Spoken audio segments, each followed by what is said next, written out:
On Tuesday, February 11th, Concordia's very own Ministry to Chicago put on their first of a three-part series called No Ideal, which focuses on the pervasive issue of body image among men and women alike.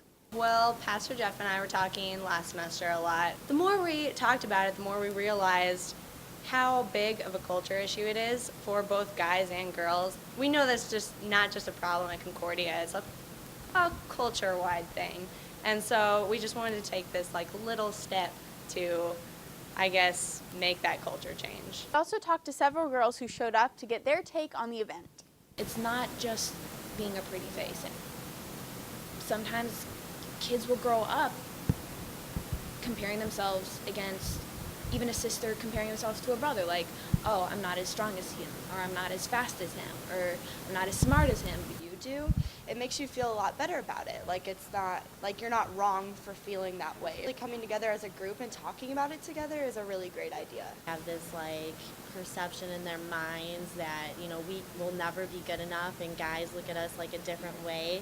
So I think it's just basically a really big learning experience for both of us to understand how girls work and how guys work. Several of the girls mentioned the benefit of having a girls-only session, although they're looking forward to hearing what the guys have to say when they're all together at the third session. It's so important to realize that girls dealing with this issue and guys dealing with this issue is a completely different animal. Introduction to the whole thing, there would be no way that girls would be open and honest, or that guys would be open and honest about any of this if they were together, because they would be worried about impressing somebody else that's in the room. I heard somebody else talking earlier about how when you're with the opposite gender, whether you know it or not, and you're wondering what their image is of you. Though the girls-only event has already taken place, it's not too late to get involved.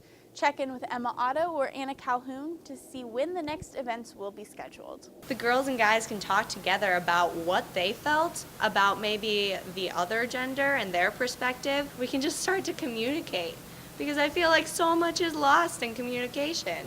It could just be eye-opening for some people to actually listen to what the other gender's perspective is. This has been Emily Longman and Nicole Garza reporting for The Spectator.